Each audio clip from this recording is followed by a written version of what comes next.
So ಇವತ್ತು ನಾನು ದೇವರ ವಾಕ್ಯದಿಂದ ನಿಮಗೆ 3 ಸಂಗತಿಗಳನ್ನ ಮಾತಾಡ್ತೀನಿ. ಯೇಸು ಕ್ರಿಸ್ತನ ಜನನದಲ್ಲಿ ಟ್ರಿನಿಟಿ. ಮೊದಲೇ ಒಂದು ತ್ರೈಕತ್ವ. ಲೂಕನ ಬರೆದ ಸುವಾರ್ತೆ 1ನೇ ಅಧ್ಯಾಯ 28ನೇ ವಚನದಿಂದ ಕೆಲವು ವಚನಗಳನ್ನ ನಾವು ಓದೋಣ ಪ್ರೇರೆ. ನೋಡಿ, ಆ ದೂತನು ಆಕೆಯ ಬಳಿಗೆ ಬಂದು, ದೇವರ ದಯೆ ಹೊಂದಿದವಳೇ, ನಿನಗೆ ಶುಭವಾಗಲಿ, ನೋಡಿ ಕರ್ತನು ನಿನ್ನ ಸಂಗಡ ಇದ್ದಾನೆ. ಅದೆಲ್ಲ ಹೋಗ್ತಾ ಹೋಗ್ತಾ ಹೋಗ್ತಾ ಕರ್ತನು ನಿನ್ನ ಸಂಗಡ ಇದ್ದಾನೆ ಅಂದನು. ಆಕೆಯು ಆ ಮಾತಿಗೆ ತತ್ತರಿಸಿ, ಇದೆಂತ ಆಶೀರ್ವಾದ ಎಂದು ಯೋಚನೆ ಮಾಡುತ್ತಿರಲಾಗಿ, ಆ ದೂತನು ಆಕೆಗೆ, ಮರಿಯಳೇ, ಹೆದರಬೇಡ, ನಿನಗೆ ದೇವರ ದಯೆ ದೊರಕಿತು. ನೋಡಿ, ಈಗೋ ನೀನು ಗರ್ಭಿಣಿಯಾಗಿ ಒಬ್ಬ ಮಗನನ್ನು ಹೆರುವಿ, ಆತನಿಗೆ ಯೇಸುವೆಂದು ಹೆಸರಿಡಬೇಕು. ಆಮೇಲೆ 35ನೇ ವಚನ, ಓಕೆ 34ನೇ ವಚನ ಓದಿ ಸಿಸ್ಟರ್. ಮರಿಯಳು ಆ ದೂತನನ್ನು, ಇದು ಹೇಗಾದೀತು? ನಾನು ಪುರುಷನನ್ನು ಅರಿತವಳಲ್ಲವಲ್ಲ ಎಂದು ಹೇಳಿದಕ್ಕೆ, ದೂತನು, ನಿನ್ನ ಮೇಲೆ ಪವಿತ್ರಾತ್ಮ ಬರುವುದು, ಪರಾತ್ಪರನ ಶಕ್ತಿಯ ನೆರಳು ನಿನ್ನ ಮೇಲೆ ಬೀಳುವುದು, ಅದರಿಂದ ಹುಟ್ಟುವ ಆ ಪವಿತ್ರ ಶಿಶು ದೇವರ ಮಗನೆನಿಸಿಕೊಳ್ಳುವುದು. 37ನೇ ವಚನ, ಓಕೆ 36ನೇ ವಚನ ಹಾಗೇನೋ ಓದೋಣ. ಮತ್ತು ನಿನ್ನ ಬಂಧುವಾದ ಎಲಿಜಬೆತ್ ಇದ್ದಾಳಲ್ಲ, ಮುಪ್ಪಿನವರಾಗಿದ್ದರು ಗರ್ಭಿಣಿಯಾಗಿದ್ದಾಳೆ. ಇದೇ 37ನೇ ವಚನ ಚೆನ್ನಾಗಿ ಗಮನ ಕೊಡ್ರಿ, ಅದನ್ನ ಅಂಡರ್ಲೈನ್ ಮಾಡಿ ಇಟ್ಕೊಳ್ರಿ. ನೋಡಿ, ದೇವರಿಂದ ಬರುವ ಯಾವ ಮಾತಾದರೂ ನಿಷ್ಫಲವಾಗುವುದಿಲ್ಲ ಅಂದನು. Hallelujah, hallelujah. ದೇವರ ಬಾಯಿಯಿಂದ ಬರುವಂತ ಒಂದು ಮಾತು ನಿಷ್ಫಲ ಆಗೋದಿಲ್ಲ. ಮೊದಲೇ ಒಂದು ಟ್ರಿನಿಟಿಯಲ್ಲಿ ದೇವರ ದೈವಿಕ ಶಕ್ತಿ ಬಗ್ಗೆ ನಾವು ನೋಡ್ತೇವೆ. ದೇವರ ಶಕ್ತಿಯನ್ನ ನಾವು ನೋಡ್ತೇವೆ. ಮರಿಯಳಿಗೆ ದೇವದೂತನ ಹೇಳ್ತಾನೆ, ಮರಿಯಳೆ, ನೀನು ಗರ್ಭಿಣಿಯಾಗಿ ಮಗನನ್ನ ಇರ್ತಿ, ಆತನಿಗೆ ಯೇಸು ಹೆಸರಿರಬೇಕು. ಮರಿಯಳೆ ಶಾಕ್ ಆಗಿ, ನನಗಿನ್ನೂ ಮದುವೆನೇ ಆಗಿಲ್ಲ, ಹಂಗೆ ನನಗೆ ಮಗು ಆಗ್ತಾನೆ, ಇದು ಹೇಗಾಗ್ತದೆ? ದೇವದೂತನ ಹೇಳ್ತಾನೆ, ನಿನ್ನ ಮೇಲೆ ಪವಿತ್ರ ಆತ್ಮನ ಏನೋ ನೆರಳು ಬರ್ತದೆ, ಅದರಿಂದ ನೀನು ಗರ್ಭಿಣಿ ಆಗ್ತಿ. ಇದಂಗೆ ಸಾಧ್ಯ? ಇದಾಗಬಹುದಾ? ಇದು ನಡಿಬಹುದಾ? ದೇವದೂತ ಹೇಳ್ತಾನೆ, ದೇವರಿಂದ ಬರುವ ಒಂದು ಮಾತು ಕೂಡ ನಿಷ್ಫಲ ಆಗೋದಿಲ್ಲ. Hallelujah, hallelujah. ದೇವರಿಂದ ಬರುವಂತ ಮಾತು ನಿಷ್ಫಲ ಆಗೋದಿಲ್ಲ. ಇಲ್ಲಿ ದೈವಿಕವಾದಂತ ಶಕ್ತಿಯನ್ನು ನೋಡ್ತೇವೆ. ಏನ್ ಶಕ್ತಿ ಗೊತ್ತಾ? ವೈಜ್ಞಾನಿಕವಾಗಿ, ವಿಜ್ಞಾನದ ಪ್ರಕಾರ, ವಿಜ್ಞಾನವಿಲ್ಲದೆ ಒಂದು ಮಗು ಭೂಮಿ ಮೇಲೆ ಜನಿಸಿದ ಅಂದ್ರೆ ಅದು ಯೇಸು. ಆಮೆನ್. ಚಪ್ಪಳ ತಟ್ಟನೆ ಜೋರಾಗಿ. Hallelujah, hallelujah. ಇದು ನ್ಯಾಚುರಲ್ ಆಗಿ ಹುಟ್ಟಿದಂತ ಒಂದು ಜನನ ಅಲ್ಲ, ಇದು ಎಕ್ಸ್ಟ್ರಾರ್ಡಿನರಿ, ನ್ಯಾಚುರಲ್ ಅಲ್ಲ, ಇದು ಊಹಿಸ್ಲಿಕ್ಕೆ ಸಾಧ್ಯ ಇಲ್ಲ. ಯಾಕೆ? ಈ ಮಾತು ಬಂದಿದ್ದು ದೇವರಿಂದ ಬಂತು ಪ್ರೇರ, ಮನುಷ್ಯನಿಂದ ಬರಲಿಲ್ಲ. ಮರಿಯಳು ಒಪ್ಪಿಕೊಳ್ಳಿಲ್ಲ. ಮರಿಯಳು ಅಂದ್ಕೊಂಡು ಇದಾಗಲ್ಲ. Amen, hallelujah, hallelujah. ದೇವರು ಮರಿಯಳ ಗರ್ಭವನ್ನ ಏನ್ ಮಾಡ್ದ? ಪವಿತ್ರಾತ್ಮನ ಮೂಲಕವಾಗಿ ತುಂಬಿಸಿ ಅದರೊಳಗಡೆ ಆ ಕ್ರಿಸ್ತನ ಮಗುವನ್ನ ದೇವರು ಇರಿಸ್ತಾನೆ. ಇಲ್ಲಿ ದೈವಿಕವಾದಂತ ದೇವರ ಶಕ್ತಿಯನ್ನ ನಾವು ಗಮನಿಸ್ತೀವಿ. ದೇವರು ಮನುಷ್ಯನಾಗಿ ಆ ಗರ್ಭದಲ್ಲಿ ಇಳಿದು ಬರೋದನ್ನ ನಾವು ಕಾಣ್ತೀವಿ. ಇದು ದೈವಿಕವಾದ ದೇವರ ಯೋಜನೆ, ದೇವರ ಚಿತ್ತ ಪ್ರೇಮ. ಫಸ್ಟ್ ತ್ರಿಯೇಕತ್ವದಲ್ಲಿ ಮೊದಲನೇ ಕಾರ್ಯ, ದೇವರಿಗೆ ಅಸಾಧ್ಯವಾದ ಯಾವುದು? Amen, ಜೋರಿಗಳೇ, hallelujah. ತ್ರೈಕತ್ವದಲ್ಲಿ ಎರಡನೇ ಕಾರ್ಯ ನಾವು ಅದೇ ಲೂಕನ ಬರೆದ ಸುವಾರ್ತೆ 2ನೇ ಅಧ್ಯಾಯಕ್ಕೆ ನಾವು ಬರೋಣ. ಲೂಕನ ಬರೆದ ಸುವಾರ್ತೆ 2ನೇ ಅಧ್ಯಾಯ 8, 9, 10ನೇ ವಚನ ನೋಡಿ. ಆ ದೂತನು ಅವರಿಗೆ, ಹೆದರಬೇಡಿರಿ, ಕೇಳಿರಿ, ಜನರಿಗೆಲ್ಲ ಮಹಾ ಸಂತೋಷವನ್ನುಂಟು ಮಾಡುವ ನೋಡಿ ಶುಭ ಸಮಾಚಾರವನ್ನು ನಿಮಗೆ ತಿಳಿಸುತ್ತೇನೆ. ಅದೇನೆಂದರೆ, ಗಮನ ಕೊಡಿ, ಅದೇನೆಂದರೆ ಇವತ್ತು ನಿಮಗೋಸ್ಕರ ದಾವೀದನೂರಿನಲ್ಲಿ ಒಬ್ಬ ರಕ್ಷಕನು ಹುಟ್ಟಿದ್ದಾನೆ. ಸಾಕು, ಒಬ್ಬ ರಕ್ಷಕನು ಹುಟ್ಟಿದ್ದಾನೆ. Saviour as born. ಒಬ್ಬ ರಕ್ಷಕನು ಹುಟ್ಟಿದ್ದಾನೆ. ನಿಮಗೋಸ್ಕರ ದಾವೀದನೂರಿನಲ್ಲಿ ಒಬ್ಬ ರಕ್ಷಕನು ಹುಟ್ಟಿದ್ದಾನೆ. ಆಮೆನ್. ಆ ರಕ್ಷಕನು ಯಾರು? ಯೇಸು ಆಗಿದ್ದಾನೆ. ಆಮೆನ್. ಮೊದಲನೇದಾಗಿ ದೇವರಿಂದ ಬರುವಂತ ಮಾತು ಇದು ದೇವರ ಶಕ್ತಿಯನ್ನು ತೋರಿಸ್ತಾ ಇದೆ. ನಿಮಗೋಸ್ಕರ ಒಬ್ಬ ರಕ್ಷಕನು ಹುಟ್ಟಿದ್ದಾನೆ ಅನ್ನುವಂತ ವಾರ್ತೆ ಕ್ರಿಸ್ತನನ್ನ ತೋರಿಸ್ತಾ ಇದೆ. ಕುರುಬರಿಗೆ ದೇವದೂತರು ಹೋಗಿ ಸುವಾರ್ತೆ ಹೇಳ್ಬೇಕಾದ್ರೆ ನಿಮಗೋಸ್ಕರ ಯೇಸು ಹುಟ್ಟ್ಯಾನಂತ ಅವ್ರು ಹೇಳಲಿಲ್ಲ. ಏನಂತ ಹೇಳಿದ್ರು? ರಕ್ಷಕನು ಹುಟ್ಟಿದ್ದಾನೆ ಅಂತ ಪ್ರಸಂಗ ಮಾಡಿದ್ರು. ಅದೇ ದೇವದೂತರು ಮರಿಯಳ ಹತ್ರ ಬಂದಾಗ ಮರಿ ಹೇಳ್ತಾನೆ, ನಿನ್ನ ಗರ್ಭದಿಂದ ಒಬ್ಬ ಮಗು ಬರ್ತದೆ, ಅದನ್ನ ಯೇಸು ಅಂತ ಹೆಸರಿಡಬೇಕು. ಯಾಕಂದ್ರೆ ಯೇಸು ಅವರ ಪಾಪಗಳಿಂದ, ತನ್ನ ಜನರ ಪಾಪಗಳಿಂದ ಬಿಡಿಸಿ ಆತನೇ ಕಾಯ್ತಾನೆ. ಆದ್ರೆ ಕುರುಬರ ಹತ್ರ ಬಂದಾಗ ಯೇಸು ಅಂತ ಹೇಳಿಲ್ಲ, ರಕ್ಷಕನು. ಆ ರಕ್ಷಕ ಯಾರು ಗೊತ್ತಾ? ಯೇಸು. ಆಮೆನ್.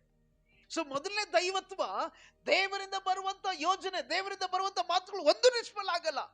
ಈ ದೈವತ್ವನ ತೋರಿಸ್ತಾ ಇದೆ. ಏನು ದೈವತ್ವ? ಪುರುಷನನ್ನ ಅರಿಯದೆ ಒಂದು ಗರ್ಭದಲ್ಲಿ ಮಗು ಹುಟ್ಟಿ ಬರುವಂತದ್ದು. ಹೌದಾ? ದೈವತ್ವ. ಎರಡನೇದಾಗಿ ರಕ್ಷಕನು ನಿಮಗಾಗಿ ಹುಟ್ಟಿದ್ದಾನೆ. ಯಾರು ಹುಟ್ಟಿದ್ದಾರೆ? ಕುರುಬರಿಗೆ ಹೇಳ್ತಾರೆ, ನಿಮಗೋಸ್ಕರ ರಕ್ಷಕನು ಹುಟ್ಟಿದ್ದಾನೆ. ದೇವರ ಏನು ದಾವೀದನಲ್ಲಿ ನೀವು ಹೋಗಿ ನೋಡ್ಕೊಂಡು ಬನ್ನಿ. ಈ ರಕ್ಷಕನ ಏನ್ ಮಾಡ್ತಾನೆ ಗೊತ್ತಾ? ಪಾಪಗಳಿಂದ ನಮ್ಮನ್ನ ಬಿಡುಗಡೆ ಮಾಡ್ತಾನೆ, ಶಾಪದಿಂದ ನಮ್ಮನ್ನ ಬಿಡುಗಡೆ ಮಾಡ್ತಾನೆ, ರೋಗದಿಂದ ನಮ್ಮನ್ನ ಬಿಡುಗಡೆ ಮಾಡ್ತಾನೆ, ನಮ್ಮ ಪಾಪಗಳಿಂದ ನಮ್ಮನ್ನ ಬಿಡುಗಡೆ ಮಾಡುವ. ಅದಕ್ಕೆ ಕುರುಬರಿಗೆ ದೇವದೂತ ಹೇಳ್ತಾರೆ, ನಿಮಗೊಬ್ಬ ರಕ್ಷಕನು ಹುಟ್ಟಿದ್ದಾನೆ. ಹಲ್ಲೆಲೂಯಾ. ಯಾರು ಹುಟ್ಟಿದ್ದಾರೆ? ರಕ್ಷಕನು ಹುಟ್ಟಿದ್ದಾನೆ. ನಾವೆಲ್ಲ ಹೇಳಿದೆ, ಯೇಸು. ಯೇಸು ಅಂದ್ರೆ ನಮ್ಮ ಪಾಪಗಳಿಂದ ಬಿಡಿಸಿ ಕಾಯುವವನು ಅಂತ ಅರ್ಥ. ಹೌದಲ್ಲ? ಸೊ ಯೇಸು ರಕ್ಷಕನಾಗಿದ್ದಾನೆ. ಭೂಮಿಗೆ ಬಂದದ ಉದ್ದೇಶ, ದೇವರು ಭೂಮಿಗೆ ಬಂದಂತ ಉದ್ದೇಶನೇ ರಕ್ಷಣೆಗೋಸ್ಕರ. ಪ್ರೀತಿ ದೇವಜನರೇ, ಕ್ರಿಸ್ಮಸ್ ಇದು ನಿನಗಾಗಿ ನನಗಾಗಿ ತ್ಯಾಗದ ದಿನ. ಪ್ರಿಯರೇ, ಇದು ತ್ಯಾಗ ಮಾಡಿದಂತ ದಿನ. God gave himself. ದೇವರೇ ತನ್ನನ್ನ ನಿನಗಾಗಿ ನಮಗಾಗಿ ಆತನ ಒಪ್ಪಿಸಿಕೊಂಡ. ಅದಕ್ಕೆ ರಕ್ಷಕನು ಆತನಾಗಿದ್ದಾನೆ. ಅದಕ್ಕೆ ಕುರುಬರು ಹೇಳ್ತಾರೆ, ನಿಮಗೋಸ್ಕರ ಒಬ್ಬ ರಕ್ಷಕನು ಹುಟ್ಟಿದ್ದಾನೆ. ಮೊದಲೇದು ದೈವತ್ವ, ಗರ್ಭದಲ್ಲಿ ಮಗು ಹುಟ್ಟಿ ಬರೋದು ದೈವತ್ವ. ಎರಡನೇದಾಗಿ ನಿಮಗೆ ರಕ್ಷಕನು ಹುಟ್ಟಿದ್ದಾನೆ, ಯೇಸು. ಆ ಯೇಸುವಿನ ಕೆಲಸವೇ ರಕ್ಷಣೆ ಮಾಡುವಂಥದ್ದು. ಮೂರನೇ ದೈವತ್ವದಲ್ಲಿ ಮೂರನೇದು ಪವಿತ್ರಾತ್ಮ. ಮೊದಲನೇದಾಗಿ ದೇವರು, ಎರಡನೇದಾಗಿ ಯೇಸು ಕ್ರಿಸ್ತನು, ಮೂರನೇದಾಗಿ ಪವಿತ್ರಾತ್ಮ. ಈ ಪವಿತ್ರಾತ್ಮನ ಒಂದು ಸನ್ನಿವೇಶ ಎಲ್ಲಿ ನಾವು ಕಾಣ್ತೇವೆ ಗಮನಕೊಳ್ಳೋಣ. ಮತ್ತಾಯನ ಬರೆದ ಸುವಾರ್ತೆ 1ನೇ ಅಧ್ಯಾಯ 22-23. ಬೇಗ ಓದ್ಬಿಡುವ. ನೋಡಿ, ಕರ್ತನು ಪ್ರವಾದಿಯ ಮುಖಾಂತರ ಹೇಳಿದ ಮಾತು ನೆರವೇರುವಂತೆ. ನೋಡಿ, ನೆರವೇರುವಂತೆ ಬೈಬಲ್ ವಚನ ಹೇಳ್ತದೆ, ನೆರವೇರುವಂತೆ ಇದೆಲ್ಲ ನಡೀತು. ಆ ಮಾತು ಏನಂದ್ರೆ, ನೋಡಿ, ಈಗೋ ಒಬ್ಬ ಕನ್ನಿಕೆಯು ಗರ್ಭಿಣಿಯಾಗಿ ಮಗನನ್ನು ಅಡಿಯುವಳು, ಆತನಿಗೆ ಇಮ್ಮಾನುವೇಲ್ ಎಂದು ಹೆಸರಿಡುವರು. ಕರೆಕ್ಟಾ? ಏನ್ ಇಡುವರು ಹೆಸರು? ಜ್ವರಗಳು. ಇಮ್ಮಾನುವೇಲ್ ಎಂದು ಹೆಸರಿಡುವರು. ಹೇಳಿ, ಇಮ್ಮಾನುವೇಲ್ ಎಂದು ಹೆಸರಿಡುವರು ಎಂಬುದು. ಕೆಳಗಡೆ ವಚನ ತುಂಬಾ ಅಂಡರ್ಲೈನ್ ಇದೆ, ಆ ಲೈನ್ ಅಂಡರ್ಲೈನ್ ಮಾಡ್ಕೊಳ್ರಿ. ದೇವರು, ಓದಮ್ಮ, ದೇವರು ನಮ್ಮ ಕೂಡ ಇದ್ದಾನೆಂದು ಈ ಹೆಸರಿನ ಅರ್ಥ. ಹಲ್ಲೆಲೂಯಾ. ಈ ಹೆಸರಿನ ಇಮ್ಮಾನುವೇಲ್ ಅನ್ನುವಂತ ಹೆಸರಿನ ಅರ್ಥ ಏನು? ದೇವರು ನಮ್ಮ ಸಂಗಡ ಇದ್ದಾನೆ. ಕರೆಕ್ಟಾ? ಹೌದಾ ಇಲ್ಲ? ದೇವರು ನಮ್ಮ ಸಂಗಡ ಇದ್ದಾನೆ ಅನ್ನುವಂತ ಹೆಸರಿನ ಅರ್ಥ. ಯೇಸು ಸ್ವಾಮಿ ಈ ಭೂಮಿ ಮೇಲೆ ಇದ್ದಾಗ ಶಿಷ್ಯರ ಜೊತೆಗೆ ಯೇಸು ಸ್ವಾಮಿ ಮಾತನಾಡ್ತಾ ಇದ್ದಾನೆ, ನಾನು ಹೋಗ್ತಾ ಇದ್ದೇನೆ. ಅದಕ್ಕೆ ಶಿಷ್ಯರು ಹೇಳ್ತಾರೆ, ಸ್ವಾಮಿ ನೀವು ಎಲ್ಲಿಗೆ ಹೋಗ್ತೀರಿ? ನಮ್ಮನ್ನ ಮುಂದೆ ನಡೆಸೋರು ಯಾರು? ನಮ್ಮನ್ನ ಮುಂದೆ ನಡೆಸೋರು ಯಾರು? ನಮಗೆ ಯಾರು ಮಾರ್ಗದರ್ಶನ ಇಲ್ಲ, ನಾವೇನ್ ಮಾಡ್ಬೇಕು ಮುಂದೆ? ಅದಕ್ಕೆ ಯೇಸು ಸ್ವಾಮಿ ಹೇಳ್ತಾರೆ, ನಾನು ಹೋದ ಮೇಲೆ ನಿಮಗೊಬ್ಬ ಸಹಾಯಕನು ಬರ್ತಾನೆ. Helper will come. ಬಂದು ಆತ ನಮ್ಮ ಸಂಗಡ ಇರ್ತಾನೆ. ಯಾರ ಜೊತೆಗಿರ್ತಾನೆ? ನಿಮ್ಮ ಸಂಗಡ ಇರ್ತಾನೆ. ಏನ್ ಮಾಡ್ತಾನೆ? ನಿನಗೆ ಪಾಪದ ಅರಿವುಂಟು ಮಾಡ್ತಾನೆ. ನ್ಯಾಯ ತೀರ್ಪಿನ ಬಗ್ಗೆ ನಿನಗೆ ಜ್ಞಾನ ಕೊಡ್ತಾನೆ. ರಕ್ಷಣೆಯ ಮಾರ್ಗ, ಸತ್ಯದ ಕಡೆಗೆ ನಿನ್ನ ನಡೆಸ್ತಾನೆ. ಆತನು ಬಂದ ಮೇಲೆ ನಿಮ್ಮ ಸಂಗಡ ಇರ್ತಾನೆ. ಹಾಗಾದ್ರೆ ಆ ಸಂಗಡ ಇದ್ದಂತ ಪವಿತ್ರಾತ್ಮನ ವಿಷಯವಾಗಿ ಪ್ರವಾದಿಗಳು ಮೊದಲೇ ಹೇಳ್ಬಿಟ್ಟಿದ್ದಾರೆ. ನಿನ್ನ ಗರ್ಭದೊಳಗಡೆ ಒಂದು ಮಗು ಹುಡ್ತದೆ, ಆ ಮಗನಿಗೆ ಇಮ್ಮಾನುವೇಲ್ ಹೆಸರು. ಇಮ್ಮಾನುವೇಲ್ ಅರ್ಥ ದೇವರು ನಿನ್ನ ಸಂಗಡ ಇದ್ದಾನೆ. ಪವಿತ್ರಾತ್ಮನ ಎಲ್ಲಿದ್ದಾನೆ? ಈಗ ನಮ್ಮ ಸಂಗಡ ಇದ್ದಾನೆ. ಆಮೆನ್. ಪವಿತ್ರಾತ್ಮನ ಎಲ್ಲಿದ್ದಾನೆ? ನಮ್ಮ ಸಂಗಡ ಇದ್ದಾನೆ ಅನ್ನೋದಕ್ಕಿಂತ ಹೆಚ್ಚಾಗಿ ಬೈಬಲ್ ಕ್ಲಿಯರ್ ಇರ್ತದೆ, ಪವಿತ್ರಾತ್ಮ ನಮ್ಮ ಒಳಗಡೆ ಇದ್ದಾನೆ. ಆಮೆನ್. ಹಲ್ಲೆಲೂಯಾ. ಸೊ 3 ದೈವತ್ವ ಬಗ್ಗೆ ನಾವು ಮಾತಾಡಿದ್ವಿ. ಮೊದಲನೇ ದೈವತ್ವ ಏನು? ದೇವರಿಂದ ಆಗದಿರುವಂತ ಕಾರ್ಯ ಒಂದು ಇಲ್ಲ. ಯಾವುದು? ಮರಿಯಳ ಒಳಗಡೆ ಒಂದು ಮಗು ಹುಟ್ಟಿ ಬರುವಂತೆ ಮಾಡುವಂತ. ಹೌದಾ? ಎರಡನೇದು ರಕ್ಷಕನು ಯೇಸು. ಕುರುಬರಿಗೆ ನಿಮಗೋಸ್ಕರ ರಕ್ಷಕನು ಹುಟ್ಟಿದ. ರಕ್ಷಕನ ಕೆಲಸ ಏನು? ಪ್ರಾಣ ಕೊಡೋದು, ಅದನ್ನು ರಕ್ಷಿಸುವಂಥದ್ದು. ಪವಿತ್ರಾತ್ಮನ ಕೆಲಸ ಏನು? ಜೊತೆಗಿರೋದು, ನಿನ್ನನ್ನ ಸತ್ಯದ ಕಡೆಗೆ ನಡೆಸುವುದು. ಅದಕ್ಕೆ ಇಮ್ಮಾನುವೇಲ್. ಇಮ್ಮಾನುವೇಲ್ ಯಾರು? ನಮ್ಮ ಸಂಗಡ ಇರುವ ದೇವರ, ಆತನೇ ಹೋಲಿ ಸ್ಪಿರಿಟ್. ಸೊ ದೇವರು ಬಂದ, ರಕ್ಷಣೆ ಕೊಟ್ಟ, ನಮ್ಮ ಜೊತೆ ಬಂದು ಇದ್ದಾನೆ. ಸೊ ಪವಿತ್ರಾತ್ಮ ನಮ್ಮ ಸಂಗಡ ಇದ್ದಾನೆ.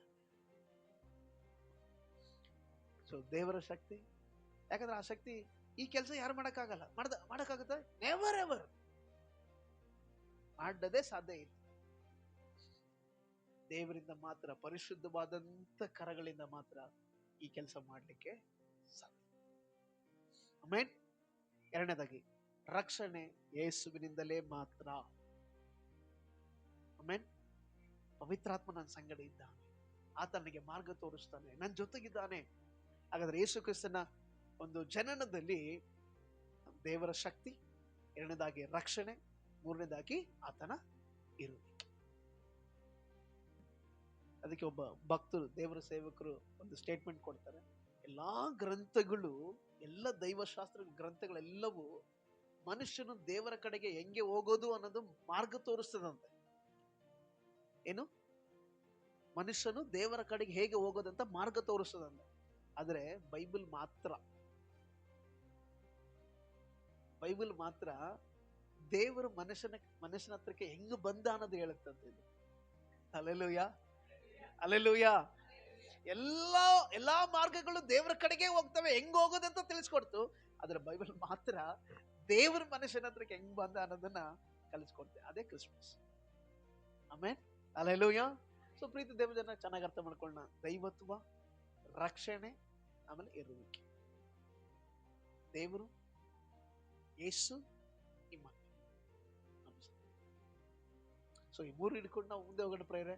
ಇವತ್ತಿನ ವರ್ಷದ ಕ್ರಿಸ್ಮಸ್ ನಮ್ಮ ಜೀವಿತದಲ್ಲಿ ಆಶೀರ್ವಾದಕರವಾಗಿರಲಿ. Amen. Hallelujah. God bless you. ದೇವ್ರ ವಾಕ್ಯದಿಂದ ಕರ್ತನ ಮೇಲೆ ಆಶೀರ್ವಾದ ಮಾಡೋಣ. ನಾವೆಲ್ಲರೂ ಎದ್ದು ನಿಂತುಕೊಳ್ಳೋಣ ಪ್ರೇರೆ.